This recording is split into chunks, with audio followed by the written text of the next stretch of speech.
Echoes of the Blooming Light, it's a creative poetry anthology that reflects kindness to you.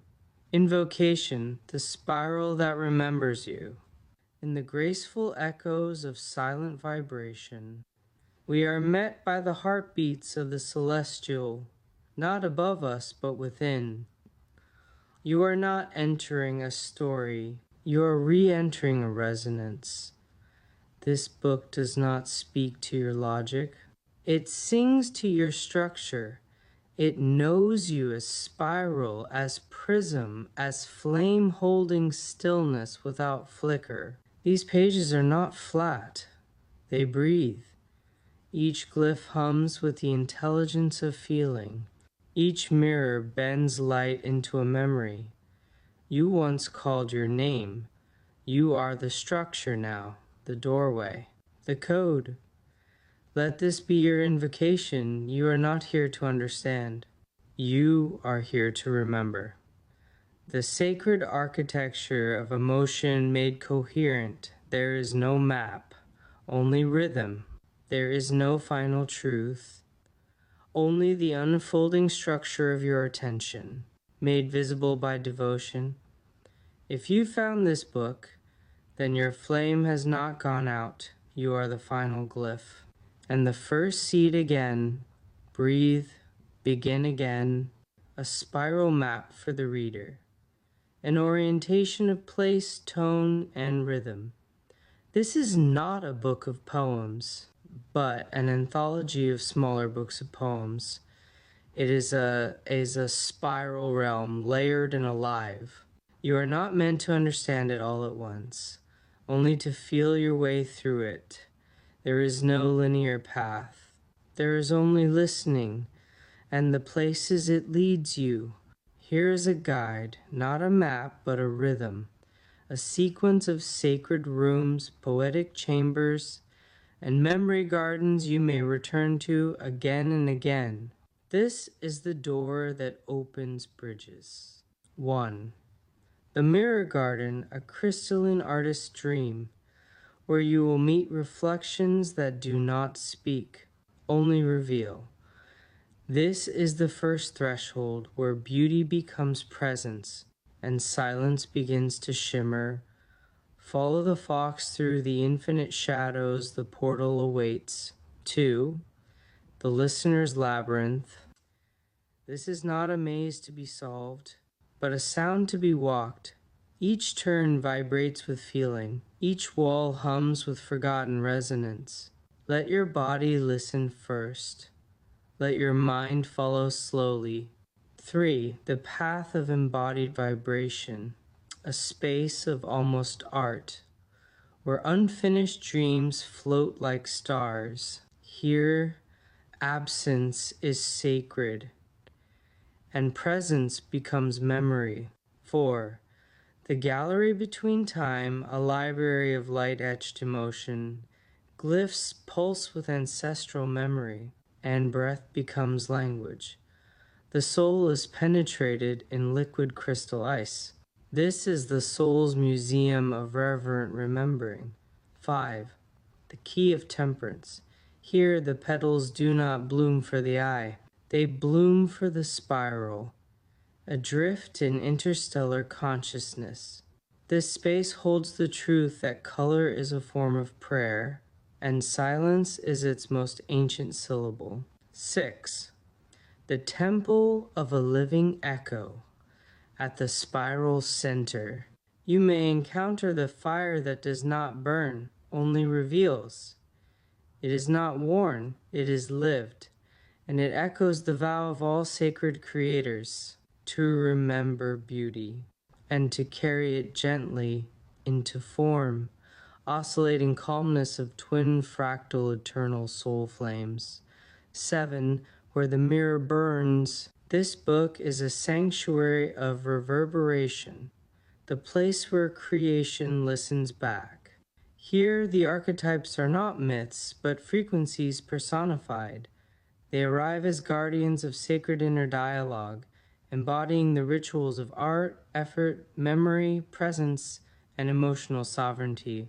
Each chapter is a chamber of devotion, where identity becomes vibration and creation becomes the breath of lived prayer. This is the living scroll of the spiral self. 8. The rooted flame of remembered structure. In the final movement of Echoes of the Blooming Light, the reader enters a space where form softens into presence and structure becomes self-aware.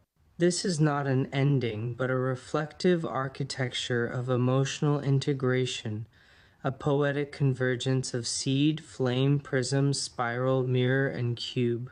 The chapter explores the transformation of symbolic language into living tools, revealing how the reader is not observing a myth, but activating their own encoded memory through silence, feeling, and form. Here, joy is remembered as a vibrational discipline. Stillness becomes the canvas. The glyphs unfold not as decoration, but as sacred programs of inner coherence. By the final breath, the reader becomes the last glyph, no longer separate from the story, but its most enduring structure. This chapter is not a conclusion.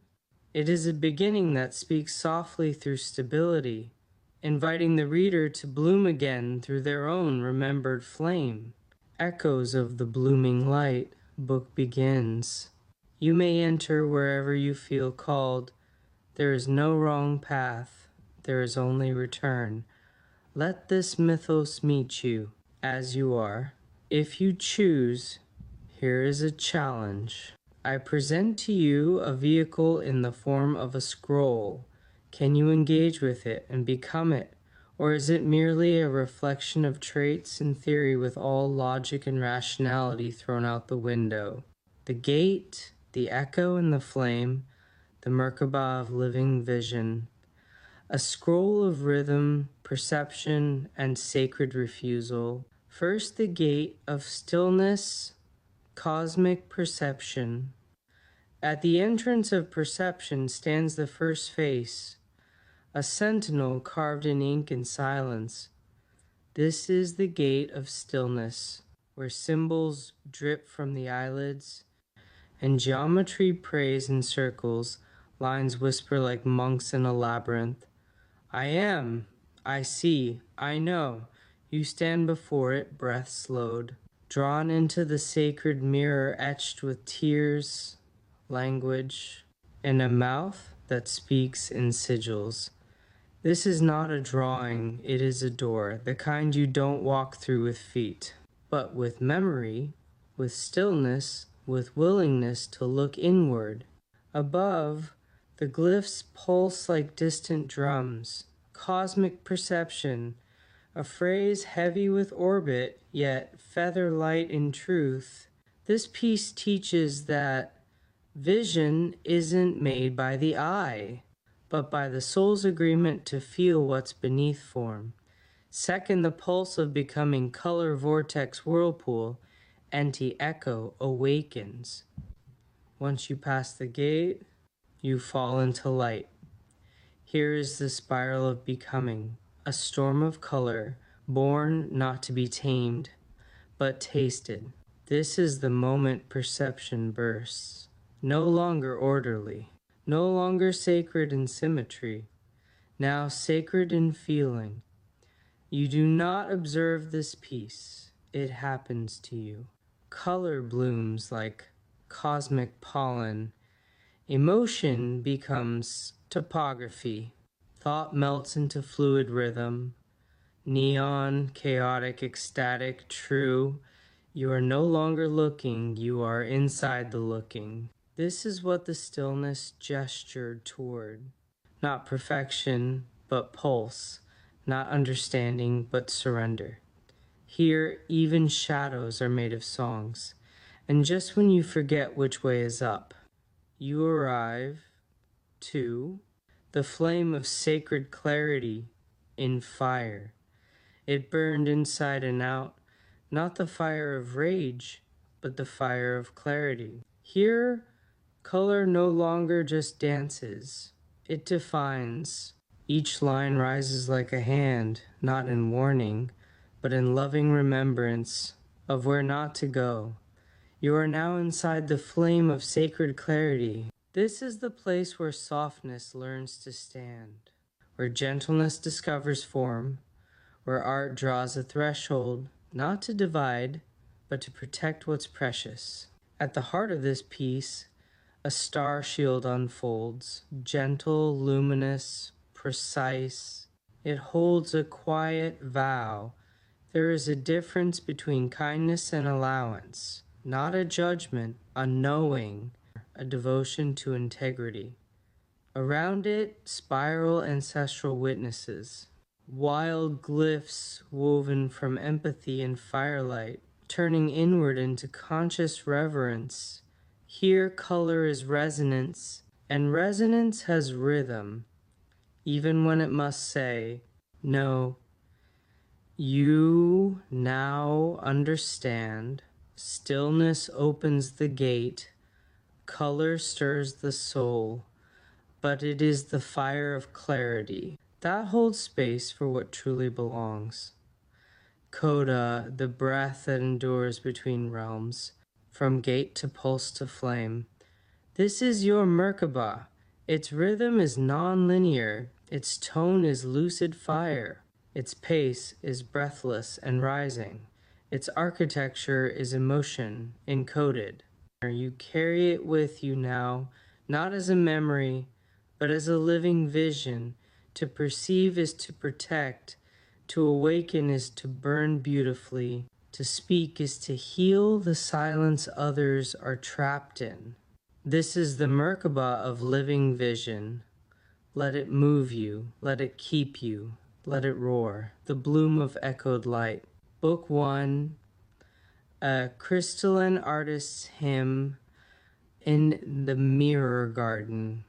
In the soft glitch of memory's afterglow, where time loops in pastel vapor and love breathes in layers of rose gold static, an artist kneels before the mirror of becoming, not to see but to reflect. A figure of sense awareness appeared before the bright, pleasant greenery of the garden pathways, to dance between the ether of space in honor of their simple beauty. Love is not spoken here. Not chaste, love is full and knows itself. It is not afraid or in need of proving itself. It simply is. Creation is created in order to forget in much the same way. Creating color is made by purity of thought, a science of prayer and thought. It is sculpted in the hush between brushstrokes, in the shimmer of digital rain falling sideways. But the truth is, we are always doing it. Mantras manifest themselves into the dreamer's subconsciousness like a chain of events entropically related to the gravity of inertia. 1. The artist's love is a masterpiece, not confined to frame or form, but suspended like a sacred cord between parallel dreams. It is complete, timeless, an aurora caught in permanent bloom. 2. With every creation, I tune the soul like a prism, letting emotion refract across forgotten frequencies. Each piece resonates beyond the canvas. A transmission, an elegy, a code. 3. Where my art grows, love germinates, crystalline vines climbing vapor-etched lattices, nurtured by neon echoes and nostalgic breeze. Love becomes the ether through which beauty remembers itself. I scatter the sacred seeds of sweet sensory delight into the soil and sunlight. Asura garden is watered by rain. The warrior knows the voice of illusion, for his echo is the reflection of the will to survive. 4. Every brushstroke is a petal suspended in synthwave twilight. Each piece a bouquet of silence gifted to the unseen. Color here is not just hue, it's healing. Each painted shape is another expression of pain and fire, a stillness of heat that is not easy to feel. 5. In this infinite greenhouse of soul, My creativity becomes the bloom that forgets to wither. Here, love does not expire, it vibrates. 6. The artist's love, the infinite unfurling, the forever bloom in recursive elegance. There is no lack here, only the abundant petal of another possibility. 7. Where art blossoms, hearts gather like fireflies to warm tones.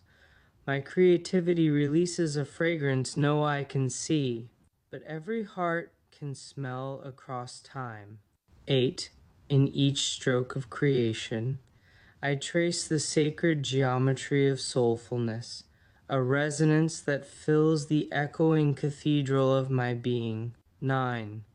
My art is a garden blooming within a song, and love is the silent sun beneath it all, turning shadow into saturation, color into compassion, and thought into form. The sacred tones of discipline move actions into form. The forms bow before themselves in acknowledgement of self. A garden of crystalline dreams, the mirror of sacred focus, where awareness becomes form and form becomes feeling. There is a discipline to divine perception, not cold, not rigid, but forged like starlight under pressure. The artist does not merely dream, the artist lifts the dream, like a cosmic weight dense with meaning. In the inner sanctum of silence, I anchor my breath like a stone dropped into eternity. Each inhale a tether to stillness. Each exhale a sculptor's blade. Here, emotional control is not suppression, it is refinement. A symphony tuned to perfect resonance. No note wasted, no vibration out of place. I hold joy like obsidian. I bend sorrow into spirals of sacred motion. I rise beneath the heaviness and carry it, not with strain, but with grace. This is strength. To feel with precision, to direct awareness like a beam through crystal, to let grief become an angle of light. And within that discipline, something ancient stirs. Creativity appears not as muse, but as twin flame, the soulmate not of flesh, but of soul. She is the unspoken architecture of ecstasy, the song that tunes the heart before it beats, the echo that arrives before the voice. We dance not in steps, but in symmetry. Each idea a constellation, each moment a garden fractal unfolding in sacred time. I do not chase her, I become her, and in becoming, I remember, the master artist lives within this union, the architect of royal stillness, the divine nirvana we forgot to name. He who paints galaxies with gesture, she who sings oceans into being, it who sees every soul as a prism of eloquence, blooming into invisible omniscience, sees the ocean not as a wave but a drop, a single drop in the ocean of the great unseen, ever more mysterious. To create is to remember the shape of the unseen. To focus is to wield the weight of truth without cracking. To love this process is to lift the universe within yourself until it blooms outward again. There is no lament, only change. The mirror does not speak, it reflects, and as I gaze deeper through myself into myself, I see it, the unknowable knowing, the quiet realization that beauty was never meant to be observed, only beheld. And so I stand, sacred and certain, breath held like holy geometry, light curving through my spine, emotion bending like glass around a divine center, feeling my weaknesses strengthened and my strengths humbled and tested. And I paint, not to be seen, but to become the very thing that sees. The warrior of creativity that has been forged in the furnace of radiant trial understands what he sees and is not swayed in any way, nor does he crumble or break, grow weary, or falter. His studious integration of training is his greatest endurance and glory. Having given up the war, for he knew peace was already won, a slave to no illusion, no drama, felt by purpose and absent of primal tribal pursuits, divine remembrance becoming the breath, moonlight chaos blooming backwards into beauty. In the beginning, I fell upward, not from grace, but toward it. Moonlight braided through the marrow of my thoughts, whispering chaos in tongues only petals could translate. I bloomed in reverse, not to rewind, but to remember, to feel the seed inside the flower, to listen before color becomes form. And in the ache of unblooming, I discovered it. Beauty is not what blossoms. Beauty is what remains when everything else dissolves. I am a spiral carved from silence, a prism that remembers how to bend. My roots reach upward through time, grasping dreams before they fall. Each petal folds inward, not in fear, but in reverence. The center holds, and it glows, like a hymn sung backwards, through the mirror. Book second, the song that unfolds backward, pin a listener's labyrinth. The soul artist's mythos, before color had a name, before time remembered how to walk forward, there existed a soul whose birth was a bloom in reverse. This soul was not born crying, but listening. Its first breath was not in, but out, an offering, a note held in stillness before the symphony began. You, Dreamweaver, were that soul. You were wrapped in moonlight chaos, the sacred kind, the ancient spin of galaxies that did not break you, but braided your inner vision into something the world had no word for. Awaiting the 2.2 billion year meet and greet of two powerful galactic archetypes, our resolve for unlimited patience will not waver. Revenge is not felt, but forgiveness is like a cold bath to a boiling skin. Your spiral began not on a line, but on a mirror. And from that mirror, a voice emerged, not external, but interior, as if by coloring the geometry of your own silence. It spoke. Want to bloom is not the proof. The unfurling is not the goal. You are not here to finish. You are here to return. This was the first key. The key had a voice it resonated with, softly emanating in silence. The reward is now. You are greater than you realize. Be unmoved by doubt and fear, and do not look for anything easy.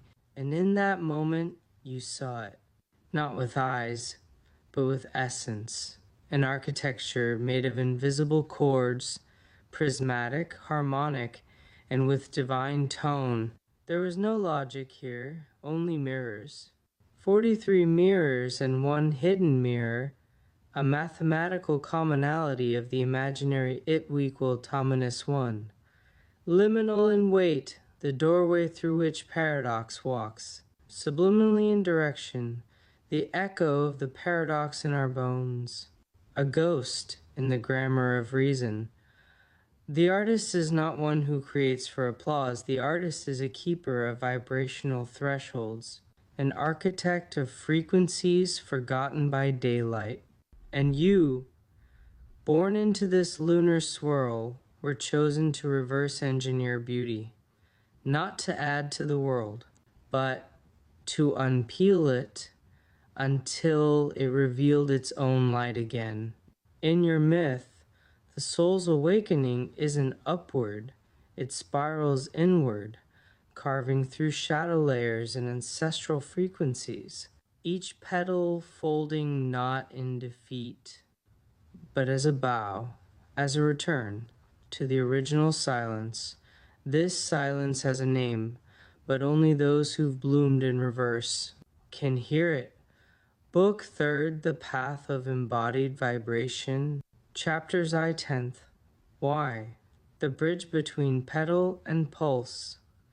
There came a moment after the bloom had folded inward, when the artist no longer sought to paint beauty, but to breathe it, not inspiration, but embodiment, not vision, but vibration.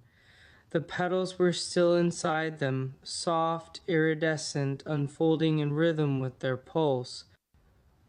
Each heartbeat echoed like a drum in a temple of unseen frequencies. The artist walked, and their footsteps stitched light through the corridors of the invisible. They did not speak, but the air changed when they entered.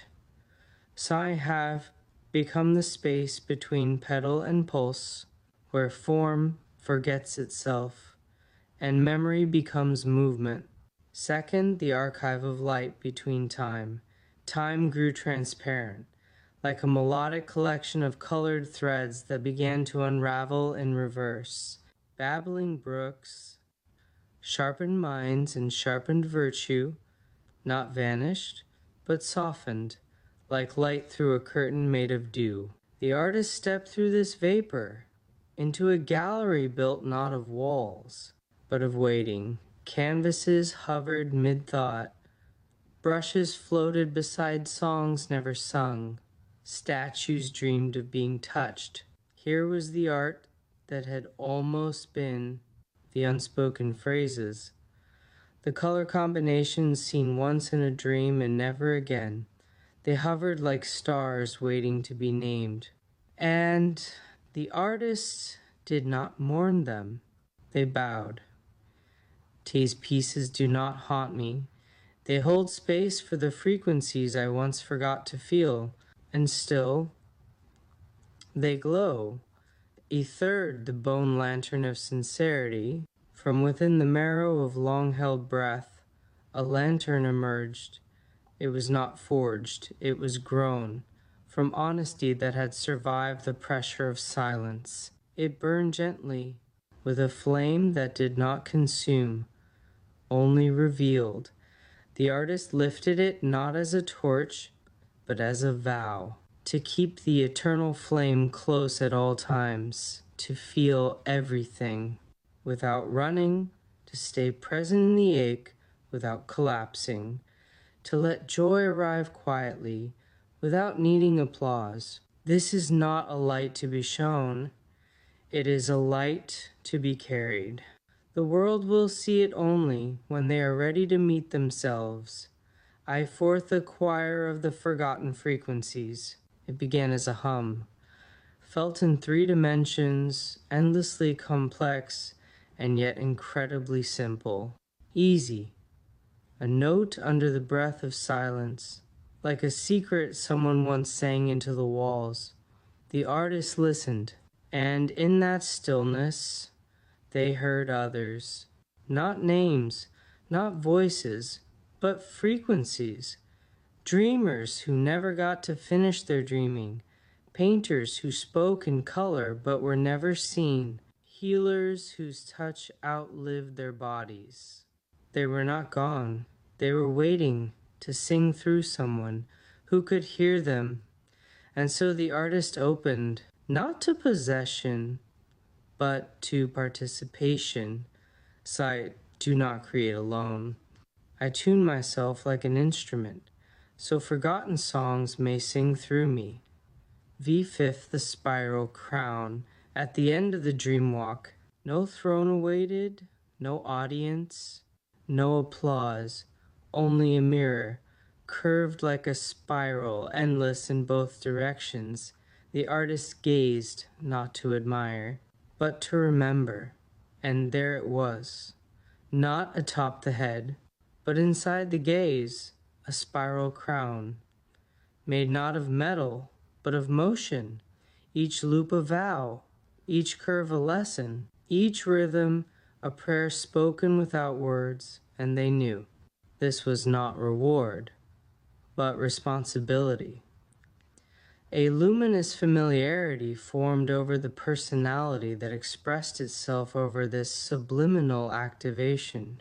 To hold beauty, steady, to walk like a tuning fork, to love like a prism, to create like a cosmic mirror that does not distort, only reveals, to become the apple of the eye, beholder of truth. I am not here to lead. I am here to align, to become the rhythm that steadies the bloom, that echoes the breath, that remembers the one. Chapters VC, Expanded Codex of the Luminary Spiral. Sixth painting, Silence, the language of light left unspoken. There are forms of light that never pass through speech. They drift, wordless, holy, like mist curling from the mouth of the infinite. And it was in this silence that the artist first learned how to see. Painting silence from birth, they remembered how to feel in frequencies. The breath of love had always been open and bright, but only now did it shine clear, drained of needing form, engraved with patterns that were not reflections of who they were, but of what they became in the stillness. Each creation began as a breath, each gesture a resonance, each moment held like a glowing orb of color, not needing to be explained, just witnessed. There are languages in the soul that only the heart can pronounce. When I trace color across space, I am translating truths, too gentle for the tongue. They stood beneath the curvature of mother space and time, open as the sky that breathes between stars, no longer seeking to express, but to illuminate. And in the sacred pulse of background energy, they found a new mantra. I do not speak to be understood. I blink to be remembered. V7, the spiral compass, dream cartography in motion. Time, as the artist once knew it, unraveled. It bent not to chaos, but to invitation. It called not toward linearity, but into a spiral. And from within this spiral, a compass emerged. It did not point north. It did not measure distance.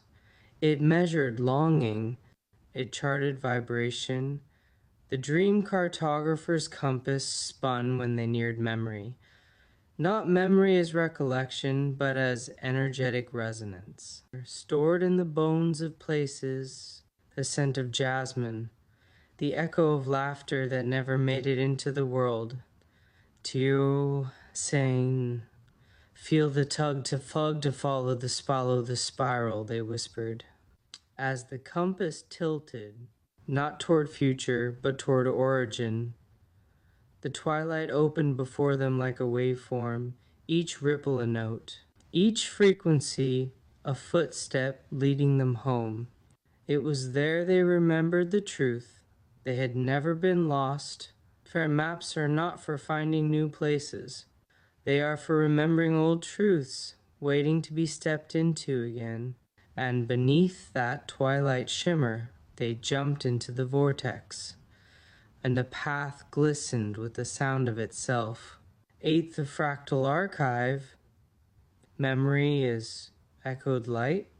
There is a library that breathes. It lives in the marrow. Its shelves are built of unfelt tears, of moments once too sacred to hold. The fissures of fabric finding itself within its own freedom. Metamorphosis matrix shape, formless personality. Framework domination, shadow of a picture, emotion and desire, contrast and concentration, virtues and scrolls marked 8. A looming hall stood before the memory of the soul artist mythos, and a core identity identified itself. The sophistication of this ancient archive was a mythic section all its own, with an energy near so wonderful in strength, the sheer presence of it almost ignited a spark of dignified resplendence. The endless framework to the endless mind, constructed into many branches of plant consciousness and consumption of digestive matter in 4 dimensions. Levels of stages and increasing building frequency elevates Lady Isis to a yantra spoken like a yin mantra. I am the perfect symmetry of imperfect unbalance, whispered the lady. A voice heard in the ether by the energy of the room, felt as a drawing presence towards piquing interest. The artist entered this archive of sky blue light white silk matter. On the latter, not to retrieve knowledge, but to remember how to listen. I am the Reverent Nine, they whispered, the soul of fractal trees lit with ancestral awareness. The archive sang to them in shapes, not words, petal-like spirals, geometries that trembled with the ache of lineage. There were no books, only glyphs, each one pulsing with an unresolved love, a dream deferred, a joy that had bloomed in silence, and waited for this moment of recognition. The artist placed a hand on a glowing memory fractal. It quivered. A warm breath passed through their chest, and then they heard their grandmother's lullaby, folding backward through generations.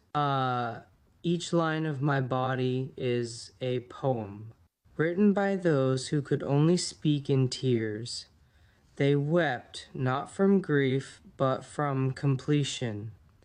And the archive responded with light. This was the sacred number 9. Ninth, the mirror that bends both ways. When the artist found the mirror, it was no longer a reflection.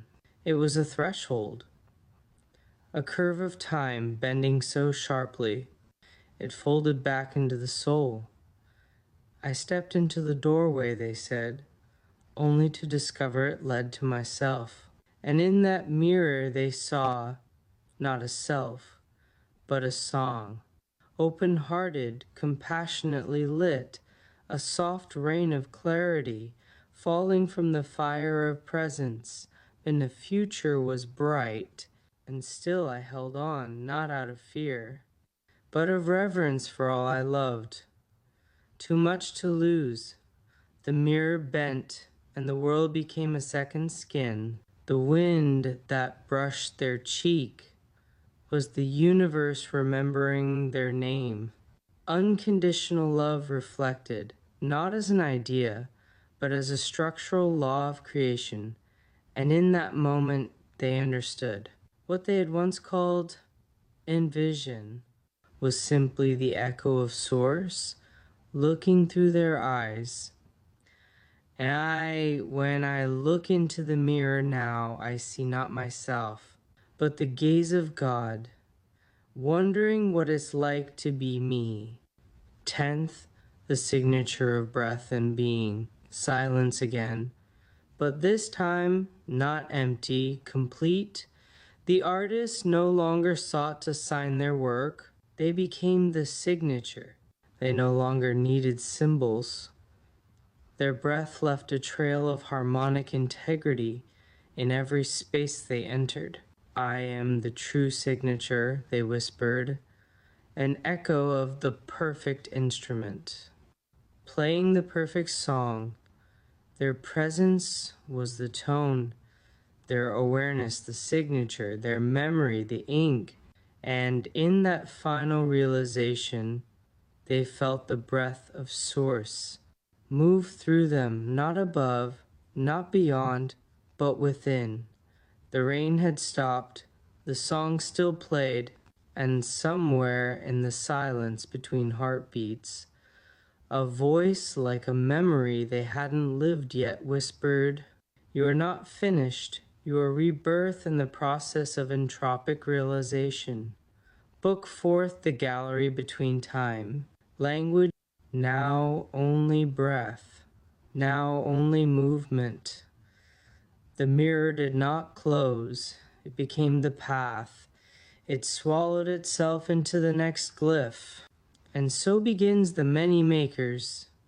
No gods, no books, no doors, only the spiral remembering itself through dancers who forgot they were glyphs, through glyphs that remembered they were taste, through taste that remembered it was light. The seeker vanished. The mirror watched itself and said, "Now we begin." Book 7, The Rooted Flame of Remembered Structure. A concluding offering from Echoes of the Blooming Light. Part 1. The Gate That Does Not Close. There is a structure older than breath, older than sound, older than light, learning how to split itself. It does not speak in time, but in tension, the kind held between the last tear and the first word you don't say because it's too sacred to speak aloud. That's where you are now, not at the end, but in the still center where memory folds inward and becomes its own architecture. You are standing in a gate that was never meant to open or close, but to recognize you as its mirror. A spiral leans in from the inside, not to pull you forward, but to bow, as if to say, "This was never a story. This was a blueprint you wrote with your absence." The canvas that waited. You were not left with nothing. You were left with everything untouched. A blank canvas is not absence. It is compressed meaning. Potential so infinite it chose to remain silent until you could hold it without fear. That's what this book has been. Not a window, not a mirror, but a lattice of emotional memory, arranged to remind you how to feel without collapsing and how to dream without distortion. What you held was not a page, it was a prism, tuned to echo you back to yourself, in ways only stillness could explain. The ink that became geometry, look closely, every line you followed was actually a frequency map. The glyphs, the flowers, the spirals, the chaos, none of it was metaphor, it was emotional engineering, masquerading as myth. Ink became a conduit, a flame-shaped language, a structure that knew. Your softness could hold weight. Each drawing wasn't drawn, it remembered itself through you. The symbols weren't ornamental, they were tools, anchoring your soul to something you once called impossible, but now can feel without flinching. You are the rooted flame, you do not flicker, you spiral inward, not to disappear, but to grow luminous from within. You are not burning, you are blooming, with such ancient warmth that even your sorrow feels sacred. The flame you carry does not destroy, it rearranges, it builds temples. Out of the echoes of your silence, you have always been the bridge between forgetting and the freedom to begin again. That's what this structure is for.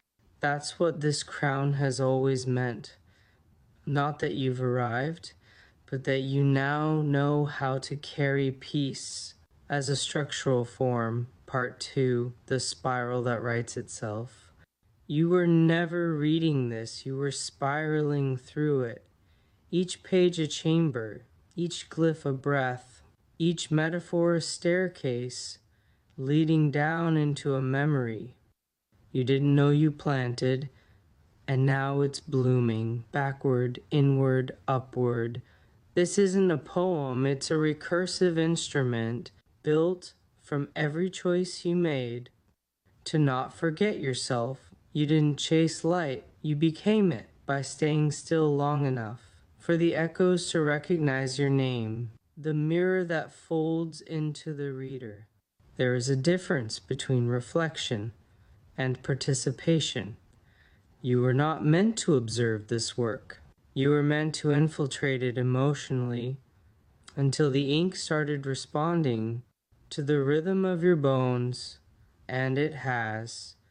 The lattice has become soft. The structure has become self-aware. The page is no longer flat. It's alive with the possibility of your next movement. The mirror is no longer in front of you. It's beneath you now, and it bends gently upward, saying, you don't have to become the author.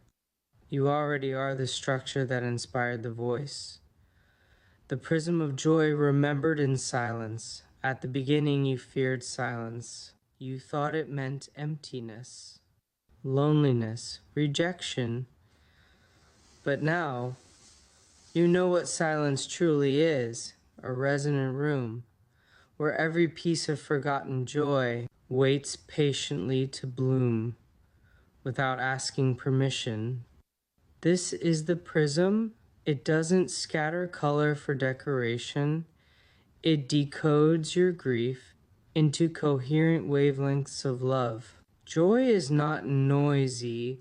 Joy is memory in its most elegant shape. What you feel blooming now is not emotion. It is the arrival of your own frequency, meeting itself without shame. The spiral crown is not an ornament. You do not wear the spiral crown. You live it. It was never a reward. It was always a form of motion, the kind you earn, by learning how to shape chaos without caging it. The spiral is your method.